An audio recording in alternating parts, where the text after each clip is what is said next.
আশ্রয় নেওয়া রোহিঙ্গাদের স্থায়ী পুনর্বাসনে তুরস্কের সহযোগিতা অব্যাহত থাকবে বলে জানিয়েছেন পররাষ্ট্রমন্ত্রী ডক্টর খলিলুর রহমান। বাংলাদেশের সাথে দ্বিপাক্ষিক সম্পর্ক জোরদারে তুরস্ক আন্তরিক বলে জানিয়েছেন তুরস্কের পররাষ্ট্রমন্ত্রী হাকান ফিদান। দুই পররাষ্ট্রমন্ত্রীর বৈঠকে যুক্তরাষ্ট্র ইরানের মধ্যে সংঘাতের বিষয়টিও উঠে আসে। একে এই অঞ্চলের আঞ্চলিক অস্থিরতা বৃদ্ধির প্রধান কারণ বলে উল্লেখ করেন তুর্কি পররাষ্ট্রমন্ত্রী। মহিবুল্লাহ মহিবের রিপোর্টে বিস্তারিত। 3 দিনের সফরে বৃহস্পতিবার রাতে ঢাকা পৌঁছান তুরস্কের পররাষ্ট্রমন্ত্রী হাকান ফিদান।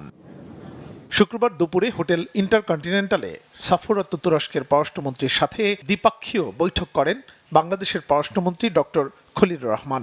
বৈঠক শেষে যৌথ ব্রিফিংয়ে অংশ নেন দুই দেশের পররাষ্ট্রমন্ত্রী। এ সময় খলিলুর রহমান জানান, বৈঠকে সাংস্কৃতিক সম্পদের সুরক্ষা নিয়ে একটি সমঝোতা স্মারক সই হয়েছে। পাশাপাশি স্বাস্থ্য খাতে বাংলাদেশকে তুরস্কের সহায়তা অব্যাহত রাখার প্রতিশ্রুতিও দিয়েছেন দেশটির পররাষ্ট্রমন্ত্রী। Our support towards Turkey to establish a dedicated special economic zone in Bangladesh.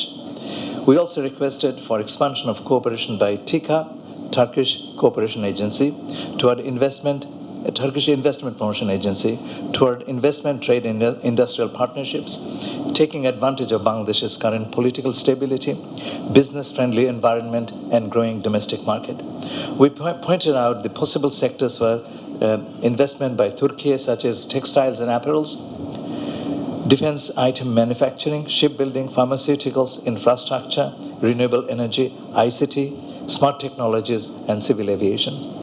এছাড়াও দুই দেশের মধ্যে দ্বিপাক্ষীয় সম্পর্ক জোরদারের পাশাপাশি প্রতিরক্ষা বাণিজ্য সহ বিভিন্ন বিষয়ে আলোচনা হয়েছে। গাজায় গণহত্যা বন্ধে বিশ্ববাসীকে এগিয়ে আসার আহ্বান জানান তুরস্কের পররাষ্ট্রমন্ত্রী হাকান ফিদান।